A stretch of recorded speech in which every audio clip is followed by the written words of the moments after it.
చేసి అందరు నిలబడండి, అందరు నిల్చోండి. కొంచెం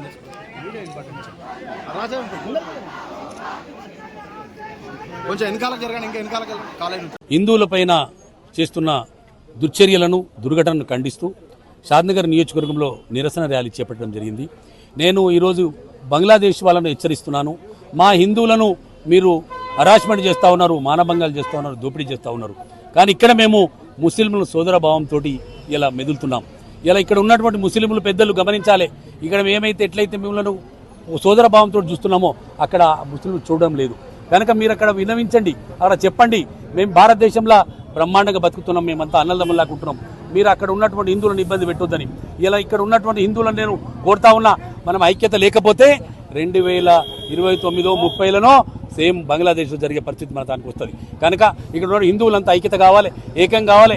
గడప లోపలనే కులము, గడప దాటిన తర్వాత హిందువులుగా ఉండాలి, హిందువుల ఐక్యత ఉండాలి. ఈరోజు 100 కోట్ల హిందువులము మనం ఉన్నాము కనుకనే ఈరోజు హిందువుల జాగృతి కాపాడుతున్నాం, హిందూ మహిళలను కాపాడుతున్నాం. ఒకవేళ మైనార్టీగా మారిపోతే హిందువులు ఇలా ఇబ్బంది పాలవుతారు. ఇలా బంగ్లాదేశ్లో జరుగుతుంది, అది జరుగుతుంది. కనుక మనం ఐక్యతగా ఉండాలి. ఇలా ఇక్కడ నుండి హెచ్చరిస్తున్నాం బంగ్లాదేశ్లో, బిడ్డ మా హిందువుల పైన మీరు హరాస్మెంట్ ఆపకపోతే ఇలా మా ప్రభుత్వాన్ని, ఇక్కడ ఉన్నటువంటి సెంట్రల్ గవర్నమెంట్కు మేము ఇలా వినతి పత్రం పంపుతాము, యుద్ధం ప్రకటించమని. ఒకవేళ యుద్ధమే చేస్తే చీమల్లాగా నలుచుకుపోతారు నా కొడుకుల్లారా బంగ్లాదేశ్ వాళ్ళు. ఇలా మా హిందువులను ఇలా మీరు ఏ విధంగా చేస్తున్నారో మిమ్మల్ని కూడా చేయాల్సి వస్తుందని హెచ్చరిస్తున్నాం. హిందువులంతా ఒకటి కావాలని, ఈ భారతదేశంలో హిందువులంతా ఒకటైతే ఎవరు కూడా మనల్ని ఏం చేయరని, హిందువులను ఏకం కావాలని, హిందూ సోదరులను సోదరిమణులందరినీ కోరుతూ భారతదేశాన్ని కాపాడుకోవాల్సిన అవసరం హిందువులపైన ఉందని చెప్పి నేను మీ అందరినీ కూడా విన్నవిస్తున్నాను. జై శ్రీరామ్. షాద్నగర్లో హిందూ ఐక్య సంఘటన వేదిక మీద బంగ్లాదేశ్లో జరుగుతున్న హిందువులపై జరుగుతున్న దాడులను వెంటనే ఆపాలని, దాడులను ఖండిస్తూ మరి షాద్నగర్ పట్టణంలో వేలాది మందిగా ఈ యొక్క నిరసన ర్యాలీలో పాల్గొన్నటువంటి ప్రతి హిందూ బంధువు కూడా నా యొక్క హృదయపూర్వకటువంటి ధన్యవాదాలు తెలియజేస్తూ, మరి మిత్రులారా, ఈరోజు నేను ఒకటే కోరుతా ఉన్నాను. మరి దేశం పాకిస్తాను నుంచి బంగ్లాదేశ్ ఏర్పడేటప్పుడు మరి బంగ్లాదేశ్కు స్వాతంత్రం ఇప్పించినటువంటి దేశం మరి భారతదేశం. అలాంటి భారతదేశం మరి ఈరోజు అనేక మంది హిందువులు ఈరోజు మరి బంగ్లాదేశ్లో జరుగుతున్నటువంటి దాడులు ఏవైతే ఉన్నావో, మరి బంగ్లాదేశ్లో ఉన్నటువంటి ఇస్లామిక్ తీవ్రవాదులు ఒక్కసారి గుర్తుపెట్టుకోండి. మరి ఆ దేశానికి స్వాతంత్రం ఇప్పించిందే మరి భారతదేశం. ఈ యొక్క హిందూ యొక్క శక్తి ఉన్నప్పుడే మీకు స్వాతంత్రం వచ్చిందనేది మర్చిపోవద్దని చెప్పేసి మేము ఈ సందర్భంగా తెలియజేస్తూ, మరి ఈరోజు ఈ దేశంలో ఉన్నటువంటి ముస్లిం పెద్దలకు ఒకటే కోరుతా ఉన్నాం. మరి దేశానికి స్వాతంత్రం వచ్చినప్పుడు 2% ముస్లింలుగా ఉన్నటువంటి ఈ దేశంలో ఈరోజు 20% ముస్లింలుగా ఈరోజు మాతో పాటు మీరందరూ మరి పాలు పంచుకుంటున్నారు, జనాభా పెరిగింది, మేమందరం కూడా స్వాగతిస్తా ఉన్నాం. కానీ అదే బంగ్లాదేశ్లో ఈరోజు హిందువులపై జరుగుతున్న దాడులను మీరు ఎందుకు ఖండిస్తలేరని చెప్పేసి మేము ఈ సందర్భంగా ప్రశ్నిస్తా ఉన్నాం. సో ఈ దేశంలో ఉన్నటువంటి ఇస్లామిక్ పెద్దలందరూ కూడా స్పందించాలి, వెంటనే బంగ్లాదేశ్లో హిందువులపై జరుగుతున్న దాడులను అరికట్టాలని చెప్పేసి మేము ఈ సందర్భంగా కోరుతా ఉన్నాం. మరి షాద్నగర్లో కూడా హిందూ ఐక్యతకు ఈ రోజు వేలాది మందిగా వచ్చినటువంటి యువకులు, అన్ని వర్గాల ప్రజలు మరి ఉన్నారని చెప్పేసి మరోసారి మీ అందరికీ తెలియజేస్తూ మరి ఒక విషయం తెలుపుతా ఉన్నాం. ఈరోజు హిందుత్వం ఎప్పుడు కూడా ఏ మతాన్నైనా కూడా ఆదరించింది. మేము మా మతాన్ని, మా ధర్మాన్ని అనుసరిస్తూ ఇతర మతాలను ఆదరించినట్టు గొప్ప చరిత్ర హిందువులది, హిందూ మతం యొక్క గొప్పతనాన్ని. మరి ఈరోజు బంగ్లాదేశ్లో ఎవరికి ఏ ఇబ్బంది కలగకుండా ఆ దేశం యొక్క అభివృద్ధి కోసం, ఆ దేశం యొక్క సౌభావనత్తి కోసం పాటుపడుతున్నటువంటి హిందువులపై ఎందుకు మీరు దాడులు చేస్తా ఉన్నారు? ఎందుకు వారిని చంపుతా ఉన్నారు? ఎందుకు వాళ్ళను మానభంగాలు చేస్తా ఉన్నారు? అక్కడ హిందువులపై ఎందుకు దాడులు చేస్తా ఉన్నారని చెప్పేసి ఈ సందర్భంగా మేము ప్రశ్నిస్తా ఉన్నాం. మరి హిందూ యొక్క సంఘటన ఐక్యత ఒకసారి జాగృతమైతే మరి ఏ మతం కూడా మరి తట్టుకోదని చెప్పేసి మరి మీరు ఒకసారి గుర్తుంచుకోవాలని చెప్పేసి ఈ సందర్భంగా హెచ్చరిస్తూ, వెంటనే హిందువులపై దాడులను ఆపాలని చెప్పేసి మరి ఇక్కడ ఉన్నటువంటి హిందూ సంఘాలన్నీ కూడా డిమాండ్ చేస్తా ఉన్నాయి. భారత్ మాతాకి జై శ్రీరామ్. హిందూ ఐక్యత. బంగ్లాదేశ్ లో హిందువులపై జరుగుతున్న దాడులను వెంటనే. ఈరోజు ప్రపంచవ్యాప్తంగా ఒకసారి హిందువుల పరిస్థితి ఏ రకంగా ఉంది అనేటువంటి విషయాన్ని ఒకసారి ఆలోచన చేసుకోవాలి. ఈనాడు మనము భారతదేశంలో మెజారిటీగా ఉంటూ పాకిస్తాన్, బంగ్లాదేశ్ మైనార్టీగా ఉంటూ ఇక్కడ కూడా రెండవ శ్రేణి పౌరులుగా మరియు బంగ్లాదేశ్, పాకిస్తాన్లో కూడా రెండవ శ్రేణి పౌరులుగా బతుకుతున్నాం. దీనికి అన్నిటి కారణం ఏంటంటే మన లోపల మనకు ఐక్యత లేకపోవడమే. ఈనాడు ప్రపంచవ్యాప్తంగా హిందూ ధర్మాన్ని, హిందూ దేశాన్ని నాశనం చేయడానికి అనేక రకమైన కుట్రలు జరుగుతున్నాయి. విదేశాల నుండి మరియు స్వదేశంలో నుండి కొందరు దుర్మార్గులు కూడా మన దేశాన్ని విచ్ఛిన్నం చేయడానికి ప్రయత్నిస్తున్నారు. జార్జ్ సొరోస్ అనేటువంటి ఒక అమెరికన్ వ్యక్తి $10,000 డబ్బును మన యొక్క హిందూ ధర్మాన్ని విచ్ఛిన్నం చేయడానికి డబ్బు పంపించాడు. అదేవిధంగా ఇస్లాం కంట్రీస్లో ఎక్కడ కూడా ఈ యొక్క కమ్యూనిజం లేదు. కానీ మన భారతదేశంలోనే ఉంటూ ఈ కమ్యూనిస్ట్ వాళ్ళు ఒక చైనా తొత్తులుగా ఉంటూ, రష్యా తొత్తులుగా ఉంటూ మన యొక్క హిందూ ధర్మాన్ని క్షీణించే ప్రయత్నం చేస్తున్నారు. దాంతోపాటే మన యొక్క రాజకీయ నాయకులు కులాల వారీగా విభజన చేసి మన యొక్క హిందూ ధర్మాన్ని క్షీణింపజేసే ప్రయత్నం చేస్తున్నారు తమ యొక్క ఓటు రాజకీయం గురించి. కాబట్టి మనమంతా కూడా కేవలం గడప లోపలనే హిందువులం, గడప దాటితే గడప లోపలనే కులం మన కులము, గడప దాటితే అందరూ కూడా హిందువుల మంద ఒకటైనటువంటి భావాన్ని దృష్టిలో పెట్టుకొని మన హిందూ ధర్మాన్ని మనమే రక్షించుకోవాలి. ఎందుకంటే ప్రపంచంలో 52 ముస్లిం దేశాలు ఉన్నాయి, అదేవిధంగా 57 ఇస్లాం కంట్రీస్ ఉన్నాయి. కానీ ప్రపంచంలో భారతదేశం ఒకటి మాత్రమే హిందువులకు ఉంది. కాబట్టి దీన్ని రక్షించుకోకపోతే మనము హిందుత్వం అనేది ప్రపంచంలోనే ఉంది. కాబట్టి మనమంతా ఐకమత్యంగా ఉంటూ మన దేశాన్ని రక్షించుకోవాలి. అదేవిధంగా పాకిస్తాన్లో, బంగ్లాదేశ్ జరిగినటువంటి హిందువుల పైన కూడా జరుగుతున్న దాడులను కూడా ఖండించి వెంబడే ప్రభుత్వం దానికి తగిన చర్య తీసుకోవాలి. అదేవిధంగా బంగ్లాదేశ్ ప్రభుత్వం కూడా వారందరూ అణిచివేసి హిందువులను రక్షించే ప్రయత్నం చేయాల్సిందిగా కోరుతూ నేటి కార్యక్రమం చేసినటువంటి ఐక్య సమితి ఈ రోజు షాద్ నగర్ లో బంగ్లాదేశ్ లో హిందువుల పైన జరుగుతున్న దాడికి నిరసనగా ఈ ర్యాలీ జరుగుతుంది. ఎందుకు మనము కూడా ఒక్కటి, భారతదేశం కూడా మనము వాళ్ళకి అండదండగా నిలుస్తున్నామని చెప్పడానికి ఒక్కొక్క ఊర్లో, ఒక్కొక్క రాష్ట్రంలో, ఇలా షాద్ నగర్ అనే చిన్న ప్రాంతంలో కూడా ఇంతమంది ఈ రోజు ఇంత ర్యాలీ చేశారంటే ఎక్కడ ఉన్న హిందువులకి మనము ఉన్నాము, మేమంటూ ఉన్నాము అని చెప్పడానికి, హిందువులకి ఒక ధైర్యంగా, ఒక అమైక్యత, ఒక బలం అనేది ఉంది అని చెప్పడానికి ఈ రోజు మన అందరం ఉన్నాము. ఎంతో మంది స్కూల్ పిల్లలు, కాలేజ్ స్టూడెంట్స్, మహిళలు, జెంట్స్, పొలిటికల్ పవర్ అందరూ కలిసి మనం ఏకమత్యమై వీళ్లకు మనం అండగా ఉన్నామని చెప్తున్నాము. వందే భారత్. కొన్ని రోజులుగా బంగ్లాదేశ్లో హిందువులపై అమానవీయంగా మానవత్వము తలదించుకునే విధంగా హిందువులపై దాడి చేస్తున్నారు. బంగ్లాదేశ్ యువకులారా, మీరు రిజర్వేషన్ కోసం కొట్లాడుతున్నారా? హిందువులని అక్కడి నుంచి పారదోలనికి కొట్లాడుతున్నారా? హిందువులను హతమార్చడానికి మీరు పోరాడుతున్నారా? ఒకసారి మీరు ప్రపంచానికి తెలియజేయండి. ఈరోజు భారతదేశంలో ఉన్న హిందువులారా ఒకసారి గమనించండి. ఆఫ్ఘనిస్తాన్లో హిందువులు ఎక్కడ లేకుండా పోయాం. పాకిస్తాన్లో నుంచి స్వతంత్రం వచ్చినప్పుడు మనం 20% ఉన్న హిందువులు అక్కడ 0.2%కి వచ్చినాం మనం. ఈరోజు బంగ్లాదేశ్లో 1971లో దేశం విభజన జరిగినప్పుడు 32% ఉన్న హిందువులు ఈరోజు 8%కి వచ్చారు. ఆ 8%ని కూడా ఈరోజు అంతమొందించాలి, ఈ దేశం నుంచి పారదోరాలి, హిందూ అమ్మాయిలని ఇస్లాంలోకి మార్చాలి. ఏం చెప్తుంది మీ మతం? మానవత్వాన్ని మంటగల్పమని చెప్తుంది. దాన్ని మతం ఒక అమ్మాయిని, ఒక స్త్రీని వివస్త్రాలా చేసి, అమ్మాయితోని జూదమాడి, ఒక వ్యసనాలుగా చేసి అమ్మాయిని సీసాలతో కొట్టడము, రాళ్లతో కొట్టడము, వివస్త్రం చేసి, ఇదా మీకు నేర్పే మీ మతం? ఏ దేవుడు ఇలాంటి చేష్టలను సమర్థించాడు? అలాంటి చేష్టలను సమర్థించే దేవుడు అసలు దేవుడే కాదు, వాడు మృగం. అలాంటి మృగాన్ని మీరు ఏ విధంగా దేవుడు అని నేను అడుగుతున్నా. రక్షణ కల్పించకుండా, ఒక దేశంలో మైనార్టీలకు రక్షణ కల్పించకుండా ఉన్న దేశము కంప్లీట్గా అది ఒక పనికిరాని దేశమే నేను భావిస్తున్నాను.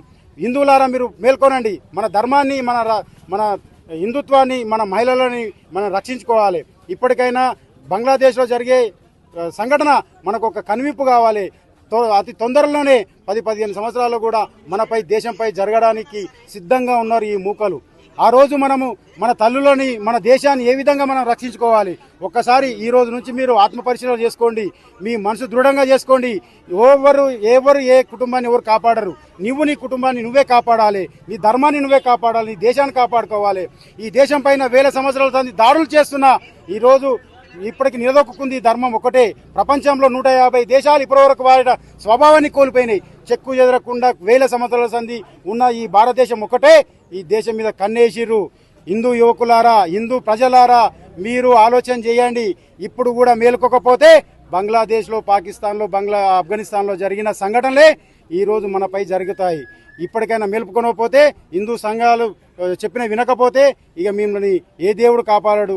జాగ్రత్తగా ఉండండి, మనను మనం కాపాడుకోవాలి. ఇలాంటి సంఘటనలని తీవ్రంగా వ్యతిరేకించాలి. మన హిందూ జోళ్ళకు వస్తే అడ్డంగా నరికేస్తాం, పరమతాన్ని సాగిస్తాం, మా మతం మీద నిందలేస్తే నరికేస్తాం అనే సంకేతం మీరు వ్యతిరేక శక్తులకు ఇవ్వాలి. ఈరోజు వేరే మతాన్ని వాడిని ఎవడన్నా కామెంట్ చేస్తాడా? చేయడు. ఎందుకు అంటే వాడు అన్ని ప్రాణాలు తెగించి ముందరకు పోతాడు. ఈరోజు మనం ఎందుకు మన పైన ఎందుకు టార్గెట్ చేస్తున్నాడు? మనం మూసుకొని కూర్చుంటున్నాం. అన్నీ వాని పాపం అన్నప్పుడు ఆడే పోతాడు. కానీ వాని పాపం వాడు భగవద్గీతలో శ్రీకృష్ణుడు కూడా చెప్తాడు, అధర్మం చేసిన వాణి నువ్వు దండించకపోతే నువ్వు అధర్మం చేసినంతో సమానం అని చెప్పి ఆ రోజు చెప్పిండు. దేవుని మాటలు మీరు నమ్మి ధర్మాన్ని స్థాపించండి అని చెప్పి హిందువుల జోలికి వస్తే ఖబర్దార్ అని చెప్పి ముఖంగా నేను తెలియజేసుకుంటాను. ర్యాలీ బంగ్లాదేశ్లో హిందువులపై జరుగుతున్నటువంటి అరాచకాలకు వ్యతిరేకంగా, ఆగడాలకు వ్యతిరేకంగా షాద్నగర్లో అన్ని రకాల ప్రజలు, అటు విద్యార్థులు అందరూ పాల్గొనడం జరిగింది. విషయం ఏంటంటే భారతదేశం అనేది శాంతిముఖ దేశం. ఏ దేశంతో కూడా ఏ దేశం దగ్గరికి పోదు. హిందూ మతం కూడా అదే బోధిస్తుంది. ఎవరి దగ్గరకు పోదు, మన దగ్గరికి వస్తే మాత్రం ఊకోవద్దు అనేటటువంటిది ఉంది. కాబట్టి ప్రపంచ దేశాలు ఐక్యరాజ్యసమితిలో కల్పించుకోవాలి. బంగ్లాదేశ్లో జరుగుతున్నటువంటి హిందువులపై జరుగుతున్నటువంటి అరాచకాలు, ఆగడాలు అయితే వాటి అన్నింటిని కూడా ఆపడానికి ప్రయత్నం చేయాలి. ఎందుకంటే అక్కడ ఉన్నటువంటి వాళ్ళు హిందువులు మైనారిటీలుగా ఉన్నటువంటి వాళ్ళ హక్కులను పరిరక్షించాల్సిన అవసరం ఉంది. ఎందుకంటే భారతదేశంలో ఉన్నటువంటి మైనారిటీలు ఎలా ఉన్నారో చూసుకోవాలి ప్రపంచం అంతా. ఇక్కడ కూడా మైనారిటీలను ఎంత గౌరవంగా చూసుకుంటున్నాం, అన్ని రకాలుగా ఆదుకుంటున్నటువంటి ప్రభుత్వాలు ఇక్కడ ఉన్నాయి. కాబట్టి అన్ని ప్రభుత్వాలు, అన్ని రాజకీయ పార్టీలు ఈ విషయం మీద ఖచ్చితంగా అందరూ మాట్లాడాలి, ఈ విషయాన్ని ఖండించాలి. ఎందుకంటే ఎవరైనా ప్రజలకు ప్రపంచంలో ఎక్కడైనా బతికేటటువంటి, జీవించేటటువంటి హక్కు ఉన్నది. దానికి కాలరాచేటువంటి హక్కు ఎవరికి లేదు. కాబట్టి ప్రపంచంలో జీవించే ప్రతి మానవుడు అందరూ కూడా సురక్షితంగా ఉండాలనుకోవాలి. అలాగే బంగ్లాదేశ్ ఉన్నటువంటి హిందువులు కూడా వాళ్ళు కూడా మనుషులే, వాళ్ళు కూడా జీవించాల్సిన హక్కు వాళ్ళకు ఉంది ఈ భూమి మీద. కాబట్టి వీటి మీద ఐక్యరాజ్యసమితి జోక్యం చేసుకోవాలి. అన్ని రాజకీయాలు మాట్లాడాలి. అన్ని దేశాలు ఉన్నటువంటి ముఖ్య నాయకులు మాట్లాడి ఈ విషయాలన్నిటి ఖండించాల్సిన అవసరం ఉంది. కాబట్టి నా తరఫున కూడా ఈ బంగ్లాదేశ్ జరుగుతున్న హిందువులపై జరుగుతున్నటువంటి ఆగడాలను ఖచ్చితంగా అరికట్టాలి. ఈరోజు బంగ్లాదేశ్లో మన హిందువులపై అనేకంగా దాడులు జరుగుతూ ఉన్నాయి. అయితే మనము అందరం కూడా కుల మతాలకు అతీతంగా ఈరోజు ఉన్నాము. కానీ మనని చూసి వీళ్ళందరూ కూడా ఉన్నటువంటి ముస్లింలందరూ కూడా మనపై, హిందువులపై అందరూ కూడా అనేకంగా దాడులు చేస్తున్నారు. ఇది చాలా ఏమనీయమైనటువంటి చర్య. ఎందుకంటే ఈ యొక్క భారతదేశం అనేది వేదాలకు పుట్టినిల్లు, మత సామరస్యాలకు పుట్టినిల్లు ఈ యొక్క భారతదేశం. అలాంటిది ప్రపంచ దేశాలలో కూడా ఎంతో మంది హిందువులు ఉన్నారు.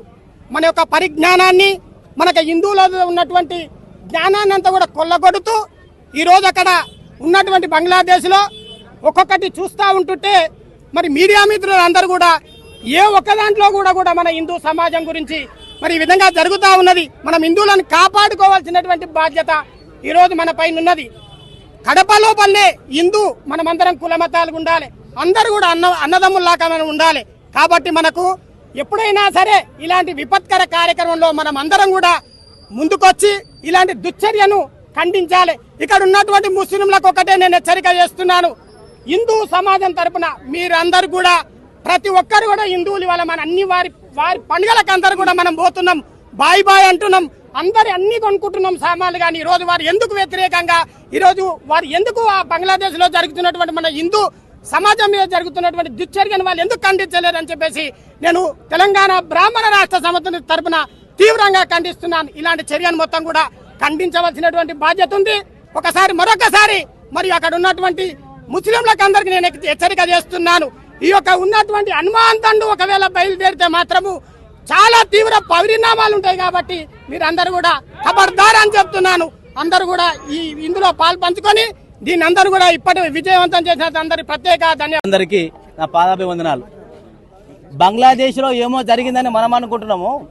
భారతదేశంలో 29 రాష్ట్రాలు ఉన్నాయి. భారతదేశంలో బంగ్లాదేశ్ లో ఏదో జరిగిందని మనం అనుకుంటున్నాము. భారతదేశంలో 9 రాష్ట్రాలు మన చేతులకు వెళ్ళిపోయాయని మీరు గుర్తుంచుకోవాలి. ప్రతి ఒక్కడు ఆయుధం చేతిలో పట్టుకొని యుద్ధం చేసే సమయం ఆసన్నమైతే ఇప్పటి వరకు కూడా ఏ రాజకీయ పార్టీ నాయకుడు కూడా బయటకు వచ్చి ఇది అన్యాయం ప్రశ్నించట్లే. కొంతమంది హిందూ బంధువులు వాట్సాప్లల్లా, ఫేస్బుక్లల్లా చూసి మాత్రమే అసలు ఏ మతం చెప్పింది అంత క్రూరంగా హింసించమని, ఏ దేశం చెప్పింది అంత క్రూరంగా హింసించమని చేతగాని దద్దమ్మలాగా మన హిందువులు ఉన్నారు కాబట్టి మనం ఇట్లనే ఉంటే ఇంకొక 10 సంవత్సరాల్లో భారతదేశాన్ని ఇస్లామిక్ దేశంగా మారుస్తారు. దయచేసి నాయకులు, పార్టీ కార్యకర్తలు, ప్రతి ఒక్క మతాలు గడప వరకు వాళ్ళ మతం కులం, కానీ బయటకు వస్తే అంతా హిందూ బంధువులము. మన పిల్లలు బతికేది ప్రశ్నార్థకరంగా ఉంది కాబట్టి అసలు మనం ఈ భారతదేశంలోనే ఉన్నామా, ఇతర దేశంలో ఉన్నామా? పాకిస్తాన్ విభజన జరిగినప్పుడు ఇక్కడ ఉన్న ముస్లింస్ అంతా పాకిస్తాన్ పోవాలనుకున్నప్పుడు, అక్కడ ఉన్న హిందువులంతా భారతదేశం రావాలనుకున్నప్పుడు 40 లక్షల మందిని చంపితే మనం ఏం చేసినాం? ఇక్కడ ఉన్న మహాత్మా గాంధీ నెహ్రూ ఏం స్వతం చూసిండ్రు? పాకిస్తాన్ లో ఉన్న భారతీయుల ఆస్తి అంతానేమో గవర్నమెంట్ విలీనం చేసుకున్నది, ఇక్కడ ఉన్న ముస్లిం వదిలిపెట్టిన ఆస్తి అంతానేమో వక్ఫ్ బోర్డు అనే ఒక దొంగ చట్టం పెట్టింది. దాని మీద మాట్లాడండి ఫస్ట్ మనమంతా. అందుకు దయచేసి హిందూ బంధువులారా, మనము నాకు ఒక భార్య, పిల్లలు, కారు, బంగ్లాలు మనం అనుకుంటున్నాము, కానీ ఇతర మతస్థుల వాళ్ళు మాత్రము వాళ్ళు సంపాదించేంతా మనం ఎంజాయ్ చేయడానికి వాళ్ళు అనుకుంటారు. మరి మీరంతా పాత్రికేయ మిత్రులు కూడా స్వార్థం లేకుండా నిజాయితీగా మన దేశం కోసం, మన ధర్మం కోసం, మన పిల్లల భవిష్యత్తు కోసం, మన ప్రపంచంలో 240 పైగా దేశాలు ఉంటే మనం భోజనం చేస్తుంటే పెద్దలు ఒక మాట చెప్తారు, అన్నం మొత్తం కలపకబెట్టా, కొద్దిగా కలపకుండా పెట్టు. ఎందుకమ్మా అంటే సడన్ గా ఎవరైనా అతిథులు వస్తే ఆ పేట్లోకి వెళ్ళి కల్పనన్నం ఒక బుక్క పెట్టొచ్చు అనే ఉద్దేశంతో.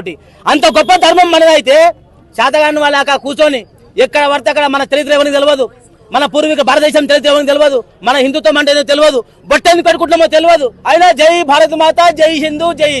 అరే అసలు మనమే బతికేది ప్రశాంతమైనప్పుడు మన ఆస్తులు ఎందుకు? మరి ప్రతి ఒక్కరు బుద్ధ దయతో బతకండి.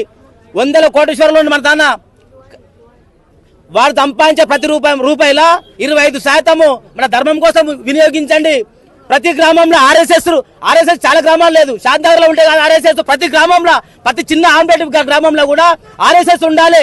ఆర్ఎస్ఎస్ కు వసతులు కల్పించాలి. అవసరమైతే వాళ్లకు యుద్ధ పరికరాలు అందించండి. వాడు అన్నిటికీ హిందువులు ఎక్కడ ఎవరి మీద దాడి చేయలే, కానీ హిందువుల జోలికి వస్తే హిందువుల ఫవరేలో చూపించనీకే మనం సిద్ధంగా ఉండాలి. 17 సార్లు ఓడిపోయినా మహమ్మద్ గజనో గోరే వాని చరిత్ర రాసుకున్నాం, కానీ 17 సార్లు ఓడిపోయిన గెలిచిన మన చక్రవర్తి పేరు మాత్రం ఎక్కడ చరిత్రలో లేదు. గమనించి చదువులలో కూడా విద్యా వ్యవస్థ కూడా నాశనం అయిపోయింది. భారతదేశానికి 77 ఏళ్ల స్వతంత్ర భారతదేశంలో మొదటి నుంచి ముస్లిం వాళ్ళే విద్యాశాఖ మంత్రి ఉంటే మన ధర్మం గురించి ఎవరు చెప్పిండు? మన శాస్త్రం గురించి ఎవరు చెప్పిండు? వేదాలు స్కూళ్ళలో ఒక పాఠ్యాంశం ఎందుకు ఉండద్దు? చాలా ఆవేదన ఉంది.